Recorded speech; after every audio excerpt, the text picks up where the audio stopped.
Hi guys! I hope you're all having a good day. Happy New Year!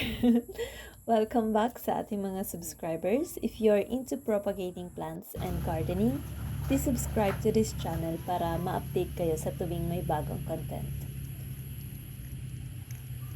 In today's video, isi-share ko sa inyo ang isang madaling paraan sa pag-propagate ng tea plant. Kilala rin ito bilang cordyline or good luck plant. Kapag mas naaarawan siya, mas nagiging reddish o violet yung kulay ng dahon. To begin, ihanda lang yung pagtataniman ng cuttings. Ito yung recycled na baso ng milk tea from Infinity. Hindi po ito sponsored video, wala pa tayo sa ganong level. Charot. Make sure na may butas yung gagamiting container. Soldering iron yung pinambutas ko dito sa baso. Gamit ang pruning shears, putulin lamang yung top part ng halaman. Ito na yung top cut. Make sure na basa yung lupa na pagtutusukan.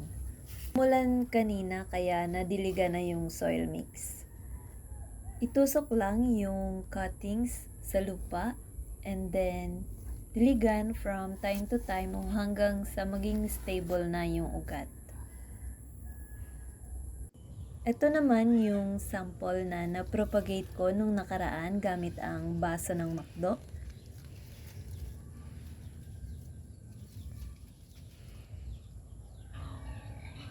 Here's another sample gamit ang baso ng tea time. Mas visible sa second sample yung mga ugat, as you can see.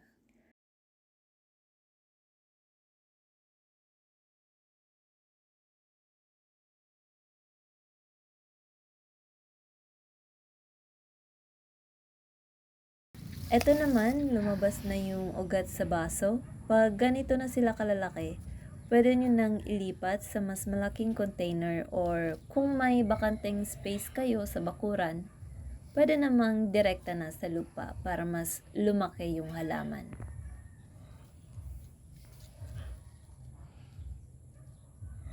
Pwede rin siyang umugat via water propagation.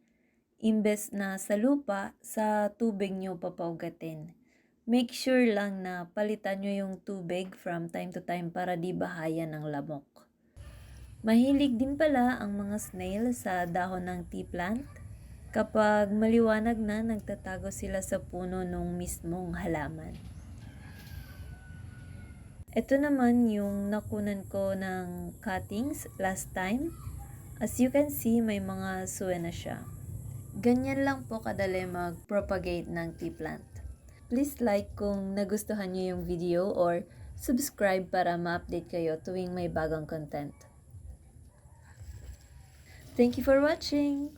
Have a great day everyone! Stay safe!